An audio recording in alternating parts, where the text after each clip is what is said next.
Fala, meus amigos e amigas são paulinos, uma excelente quinta-feira para vocês. Estamos aqui trazendo as últimas informações do Tricolor, que está se preparando para esse jogo de estreia de Crespo na comissão técnica contra o Flamengo na próxima semana. Se inscreva no canal, deixa seu like, seu comentário e vamos aí para essas últimas notícias do Tricolor. Minha parceira que está lá na porta do CT do São Paulo, lá na Marquês de São Vicente, também para falar sobre esse vai e vem, mercado da bola e sobre as opções do Hernan Crespo.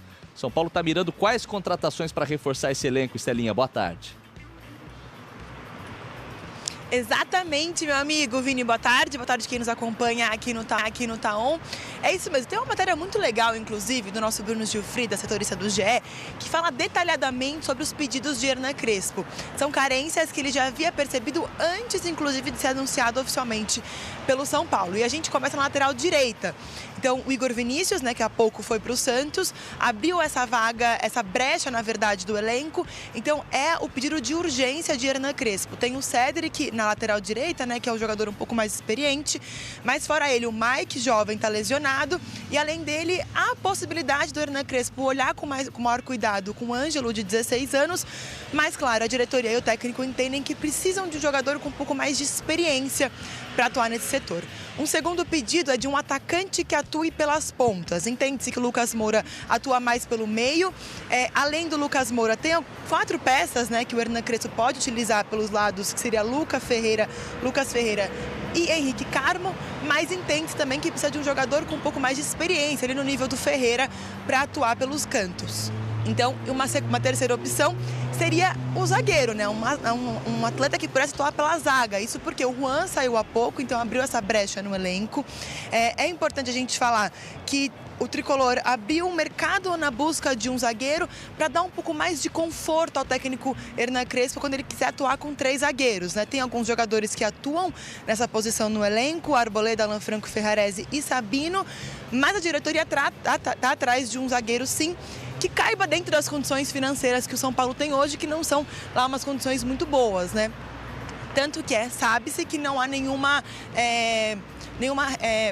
contato já avançado com algum jogador, mas que estão procurando sim atletas para suprir esses espaços dessas 3 posições faladas, falando de segundo semestre com Brasileiro, Copa do Brasil e Libertadores. Amigo, atualizando rapidamente no campo, como que estão os jogadores aqui que treinaram hoje pela manhã? Lucas Moura e Ferreirinha, eles estão dando sequência a um processo de transição já pelos gramados, e Luiz Gustavo segue no protocolo depois de ter um tromboembolismo pulmonar, por isso está com atividade sem grandes impactos, mas já trabalhando no campo, viu, Vini? Valeu, a Estela Gomes atualizando a volta de alguns jogadores importantes, com destaque para o Luiz Gustavo. Que bom poder voltar a ver esse jogador, pelo menos pisar no campo de jogo, treinar com calma, depois desse susto que ele passou, ficando no hospital e tudo mais. Paulo, agora com vocês, porque o time voltou timidamente, treinando, mas muito diferente, com o Hernan Crespo, outra filosofia. Sgarbi, estamos pensando que o São Paulo vem com outras propostas, tem jogadores recuperados, o São Paulo precisa reagir muito bem na Libertadores, mas melhorar no Campeonato Brasileiro. Exatamente, e se reclamavam de elenco curto, São Paulo também agora perde 3 jogadores, o Juan, o Lisiero e o Igor Vinícius, que eram jogadores que não vinham sendo tão utilizados, mas que para elenco, claro que é importante, O São Paulo joga agora Libertadores, Copa do Brasil, Brasileiro, vai ser aquela doideira. Eu gostei muito, eu gosto bastante, na verdade, do estilo do Crespo também, assim como treinador. Gostei na primeira passagem. E ele já pediu também alguns reforços, Vamos ver, eu tô otimista com o Crespo. Ele vai ter reforços também, além do que o São Paulo vai ter. Eu tô otimista. Calma que o calendário vai melhorar quando vocês caírem em breve da Copa do Brasil. A gente vai ver, a chance é zero. Libertadores e a chance é zero, você sabe que a chance é zero. E ele vai ter reforços também, que é a volta dos jogadores, do Lucas, do Oscar, que aí sim são os grandes reforços do São Paulo para a temporada. O São Paulo está contando com a volta desses jogadores, Cicinho, que dão outra consistência para o time, que melhoram muito a qualidade da equipe. Melhora, Renata, mas só que é pouco pro São Paulo, Porque não adianta, sai treinador e chega treinador e a dependência são nos mesmos jogadores. Então o São Paulo precisa contratar. Que ânimo que eles estão, hein? Tira a fralda. E com um novo comando, o Crespo já chegou, já está trabalhando. e já está começando a dar uma cara para esse time do São Paulo, hein? Já pensando nos próximos compromissos, dia 12 por ali, tem 12, 13 ali nesse fim de semana. Nesse fim de semana 12. não, é dia 12 mesmo. 12, 4h30 da tarde no Maracanã contra o Flamengo. A pessoa dá a informação completa, que é isso? É o repórter de campo. Jogo contra o Flamengo, então, no dia 12 no Maracanã, 4h30 da tarde, é isso? 4h30. É um sábado? Famoso 16h30. 16h30. É o famoso sábado. Ótimo, perfeito. Então a gente já sabe, é a data que o São Paulo volta a campo. E claro, tá chegando aí, né? Hoje já é o quê? Dia 3, então faltam menos de 10 dias para a partida. Ele precisa montar a sua equipe. Um esquema com 3 zagueiros é o que vem se desenhando. Ele fez um assim, Não, é eu achei assim. que eu estava assim... Não, é esquema com 3 Eu achei zagueiros. que eu estava aqui lacrando na escalação. Tá lacrando sim. 3 zagueiros e a gente já começa a conhecer esse meio de campo também. É. Ele tá montando de trás para frente, é isso? Tá montando de trás para frente e assim, o que me disseram é que assim, não é um time que ele montou e que já está treinando aquele time e tal. Essa imagem que a gente viu é uma imagem muito positiva para o São Paulo, que é Ferreirinha e Lucas no campo e cada vez mais já prontos ou quase prontos para voltar e serem liberados para estarem treinando já com bola, com o grupo. Eles estão só fazendo a parte da transição no campo, né? Mas a ideia é 3 zagueiros com Cédric e Enzo Dias. Aí a dupla de volante seria Alisson e Marcos Antônio, com o tripé ali fazendo o próprio Oscar. E aí você tem o Lucas, aí você tem o Ferreirinha, jogadores que podem te dar uma velocidade pelos lados do campo, com o André Silva lá na frente. Estou falando de quando todo mundo estiver pronto, né? Então é um time que vai tendo uma cara, é um time que vai ganhando o esboço, é um time que vai ganhando aquela coisa de um modelo de trabalho do treinador. E o São Paulo está apostando muito em treinos em 2 períodos. Então, mais de uma vez nessa semana, o Crespo solicitou treinos em 2 períodos. De manhã, aí faz um período de descanso à tarde e volta a treinar, ali por volta de 3h30, né? Então, assim, para você planejar a parte tática, não são treinos exaustivos, aquela coisa que o cara sai e quer ir direto para a banheira de gelo ou para o botinha para recuperar recovery. Mas são treinos importantes para ele olhar esses jogadores no campo e fazer os movimentos que os atletas possam entender aquilo que o treinador quer passar. Então, por isso que são 2 semanas que o Crespo está aproveitando ao máximo para poder montar o time, para deixar ali com a cara dele para esse jogo contra o Flamengo. Porque a sequência não é fácil, né? É Flamengo, é Red Bull Bragantino e é Corinthians. Corinthians, isso. É uma sequência que não é fácil, não. É bem pesada e, ao mesmo tempo, é um privilégio você ter uma intertemporada como essa, né? Porque não é comum todos os anos. Então, nesse ano, o Crespo está tendo uma espécie de pré-temporada para montar a sua equipe. Então, você sabe que a gente critica muito decisões de diretoria, né? A diretoria de São Paulo está em xeque hoje, né? Há um movimento nas redes sociais muito contra as atitudes da diretoria em relação a time, em relação a questões financeiras. É um debate até um pouco mais amplo que se tem hoje na torcida do São Paulo em relação à gestão, né? Mas eu acho que, assim, hoje o São Paulo, errando, acertou, né? Errando, acabou acertando. É aquele acerto culposo. Porque, sem querer. Porque, assim, quando teve o Rogério, e aí acabou o Campeonato Paulista, e foi eliminado pelo Água Santa nos pênaltis, decidiu a manutenção do Rogério.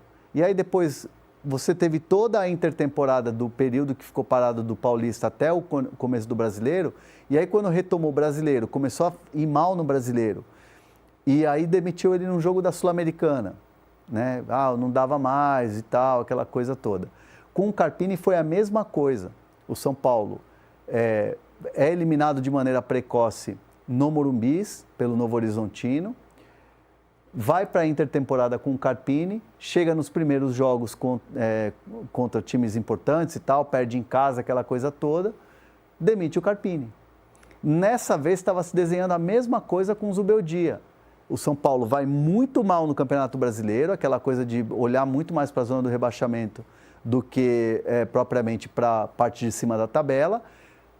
Ponto parênteses aqui, é importante dizer que o time estava bem nas Copas, mas era um bem não atuando de maneira espetacular que deixasse o torcedor satisfeito, mas tomou-se uma decisão ali, muito que partiu do treinador de sair, e o São Paulo aceitou, já que no primeiro momento o São Paulo não tinha aceitado a demissão dele no jogo contra o Vasco. O São Paulo aceitou, agiu rápido, trouxe um nome que agrada muito a torcida, que queria muito e que está trabalhando com sangue no olho e que pode dar certo. Então, assim, eu vejo que a direção do São Paulo acertou errando. E acho que diferente dos outros episódios, Carpini e Rogério, quando a gente acabou vendo um São Paulo perdendo o ano, eu acho que dessa vez pode ser diferente. E para a gente arrematar o assunto São Paulo, acho que é importante a gente atualizar a situação dos lesionados que estão voltando. Você já falava do Oscar, Sim. que estava assim, né? Não, o Oscar já está zerado e o Marcos Antônio titulares. São 2 jogadores titulares. Pode cravar aí, ó. Escalação de São Paulo contra o Flamengo vai ter Marcos Antônio e Oscar. Pode cravar. Gostei, hein? Chama na lente da verdade aqui mais uma vez. Para André Hernan. 3 zagueiros, Alisson e Marcos Antônio, dupla de volante, e o Oscar vai ser titular, porque esses caras estão voando. É isso, hein? Informação chega aqui. Não é nem de véspera, não, gente. É 10 dias antes do jogo, o homem já está cravando a escalação. O que é isso, André Hernan? Que fase. Como diria Craque Neto, que fase, hein? Diga-se de passagem. Hernan, pensando na volta desses jogadores, Oscar e titular, estamos colocando desta maneira. Como está o Lucas e também quem está ganhando espaço, né? O Wendel, a gente já falou sobre isso ontem, mas o Wendel ganhando espaço em relação ao Enzo Dias. Teve até uma pergunta aqui no chat, cadê o Igão da base? Por onde ele anda? Como é que... Zagueiro, né? É um jogador ainda jovem, né? Jogador que pode ser utilizado. O São Paulo vai ao mercado, né? E o Crespo quer um zagueiro. E aí o São Paulo vai olhar o mercado dos zagueiros. Eu acho também que poderia dar uma oportunidade para o Igão. Mas aí você pega um jogo, por exemplo, de Libertadores. Aí você está com seus 3 zagueiros. Aí o Alan Franco toma um cartão, é suspenso. Aí você tem o Arboleda que machuca. Aí você tem uma possibilidade de colocar um garoto, assim, e não é por ser garoto, né? Porque você tem zagueiros que desempenham muito jovens. Basta ver o Vitor Reis, que foi comprado pelo City por 35 milhões de euros. O que eu estou falando é vivência no time principal. O Igão ainda está partindo para essa transição, ainda está experimentando o que é treinar no profissional, aí ajuda o sub-20, aquela coisa toda. É um moleque muito promissor. Para mim, o Igão tem tudo para dar certo, como deu certo, por exemplo, o Beraldo. Mas acho que nesse momento você pegar e falar o Igão é a solução, né, sem a rima, bota lá.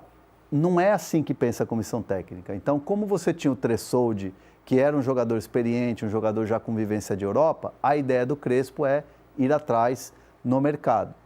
Você tem ali alguns jogadores que inclusive foram sugeridos pela comissão técnica, não só para o meio-campo, mas também para o ataque. Então, são 3 posições ali que o São Paulo vai correr. E repito, aqui a gente tem que ter muita responsabilidade para não criar expectativa no torcedor, achar que os caras vão contratar jogadores ali nível para disputar a final de Libertadores. Não é. O São Paulo vai buscar, dentro da possibilidade financeira, jogadores assim num exemplo de contratação do Dineno. Tipo assim, tá livre ali, tá fim de contrato, pode vir de graça, empréstimo com opção de compra e se bobear para jogar a dívida lá na frente. Então é nesse modelo que o São Paulo vai buscar. Essa é a prateleira. Então não esperem estrelas, grandes contratações, jogadores badalados. Não é essa a realidade. É bom jogar real para o torcedor. Falar com transparência para o torcedor não criar muitas expectativas, isso é importante. E é importante também, por exemplo, começou muito essa coisa não sei se o chat perguntou, se algum dia perguntou, mas uma informação de que o Gustavo Medina, zagueiro da Ferroviária, estaria fechando com o São Paulo. E na alta cúpula do São Paulo me garantem que não procede e que não vai acontecer. E vou trazer aqui mais algumas informações do Tricolor numa matéria do GE.com falando, abre aspas, São Paulo recebe sugestões de Crespo e monta a lista de prioridades para reforçar o elenco. O técnico argentino indica jogadores para o tricolor ficar mais forte para esse segundo semestre. O São Paulo ainda não acertou com nenhum reforço para a sequência da temporada, mas já tem uma lista de prioridades para preencher essa lacuna. Crespo indicou opções para reforçar o elenco com as necessidades mapeadas antes de sua chegada. Os nomes ainda não foram revelados. O São Paulo entende que precisa de 3 jogadores para esse semestre devido às disputas de Brasileiro, Brasileirão, Copa do Brasil e Libertadores. A prioridade neste momento é encontrar um lateral direito, substituto de Igor Vinícius, que deixou o clube e foi para o Santos. O São Paulo também quer um segundo na sua lista de prioridades, um atacante que atue pelos lados do campo. Atualmente, Lucas Ferreira e Henrique Carmo são opções de Crespo com essas características. Lucas é visto como uma peça para atuar centralizada. Apesar dos 4 jogadores à disposição da comissão, o tricolor entende que precisa de uma peça com mais experiência no nível de Ferreira, para reforçar o setor ofensivo. Por fim, contratar um zagueiro está em terceiro lugar nessa lista de prioridades. A saída de Juan abriu espaço para o tricolor e em busca de um substituto no mercado, mas o clube não trata a procura como uma urgência. O São Paulo está de olho em possibilidades que se encaixem em suas condições financeiras para dar a Crespo mais segurança nos momentos em que o técnico deseja atuar com 3 zagueiros. Em crise financeira, o clube não tem negociações avançadas com nenhum jogador. O tricolor está em fase de contatos iniciais com as sugestões indicadas por Crespo para reforçar o elenco. Tem feito sondagens, entrando em contato com os empresários e discutindo possibilidades. O treinador, desde a sua chegada ao clube, mantém conversas constantes com a diretoria para definir essas prioridades e as necessidades do elenco. Enfim, essa foi uma matéria aí do GE, explicando essa situação do mercado da bola do tricolor. Deixa sua opinião aí nos comentários e até o próximo vídeo. Valeu!